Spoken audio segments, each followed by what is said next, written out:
Assalamualaikum warahmatullahi wabarakatuh. Perkenalkan, saya Bagus Bagiono dari Program Studi Teknik Sipil Universitas Widyatama.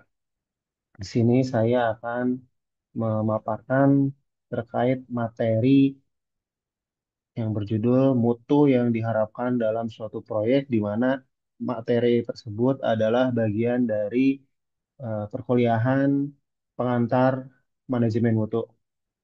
Yang pertama adalah eh, mutu dalam suatu proyek konstruksi merujuk pada sejauh mana hasil proyek memenuhi persyaratan teknis, fungsional, estetika, dan operasional sesuai dengan spesifikasi yang telah ditentukan. Mutu ini mencakup aspek keamanan, efisiensi, daya tahan, dan kesesuaian terhadap kebutuhan pengguna. Nah, mutu mutu-mutu yang diharapkan pada proyek ini yang pertama adalah teknis. Strukturnya kokoh, tahan terhadap beban dan kondisi lingkungan seperti gempa, angin, hujan, dan lain-lain.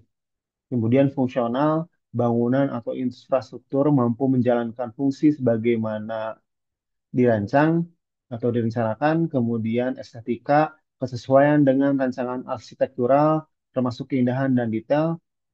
Secara ekonomis, yaitu efisiensi dalam penggunaan sumber daya tanpa mengurangi kualitas. Kemudian ramah lingkungan, mematuhi standar keberlanjutan seperti hemat energi dan minim limbah. Kemudian keamanan dan keselamatan, memastikan keselamatan pekerja selama konstruksi dan pengguna setelah selesai. Langkah-langkah untuk mencapai mutu proyek yang pertama adalah perencanaan matang di mana menyusun desain teknis dan spesifikasi sesuai dengan kebutuhan pengguna, menggunakan tenaga ahli profesional dalam tahap perencanaan, kemudian pemilihan materi yang berkualitas, di mana menggunakan bahan sesuai dengan standar SNI, ISO, atau spesifikasi lainnya. Kemudian melakukan pengujian material sebelum digunakan.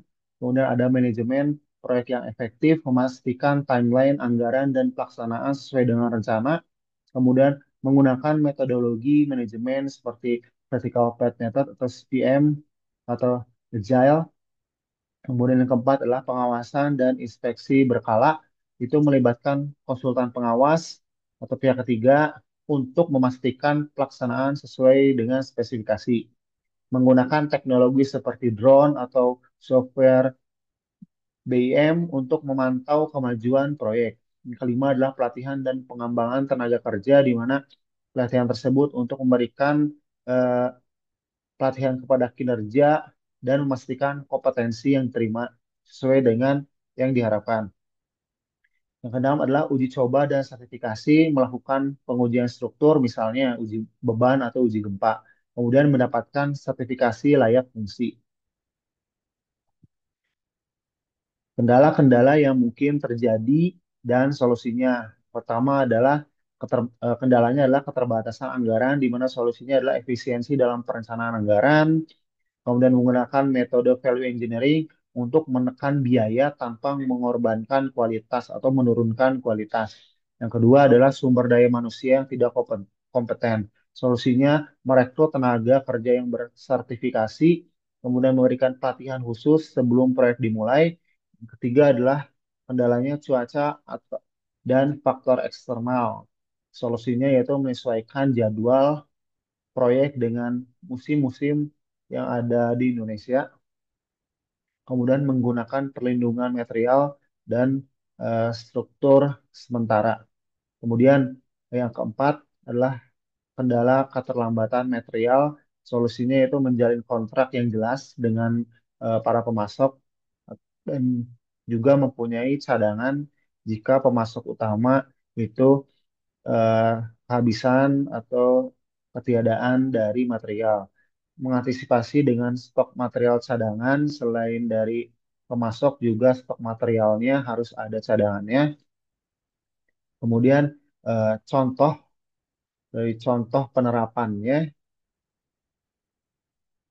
yaitu eh, Burj Khalifa yang megah itu menahan badai pasir yang kuat dengan kecepatan Ada 100 km Burj per Khalifa, jam. di mana Burj Tur Khalifa ini singkat di bawah sang kelopak hasilnya bunga yang dijamin indah. melalui Anda pengawasan akan ketat menyaksikan dan fondasinya. menggunakan Struktur material dengan yang kedalaman berkualitas 10 tinggi. bangunan bertingkat. Contoh teori yang Anehnya, diterapkan fondasi adalah Burj Khalifa Total harus Quality teraliri listrik Management. 24 jam Nah, proyek sehari. ini menunjukkan bahwa Adanya dengan sedikit masalah saja dengan perencanaan aliran yang matang, listriknya, maka teknologi akan modern, melemahkan kemudian fondasinya kontrol dan mutu yang hasilnya ketat, bisa jadi bencana besar dan saat hari ketepatan yang dalam berangin kencang. eksekusinya, Yang bangunan menarik, setinggi raf fondasinya 828 setebal 2 meter manusia. pun bisa tetap aman, kuat, dan Meskipun raf resisten. terlihat seperti struktur sederhana, membangunnya merupakan tugas yang berat.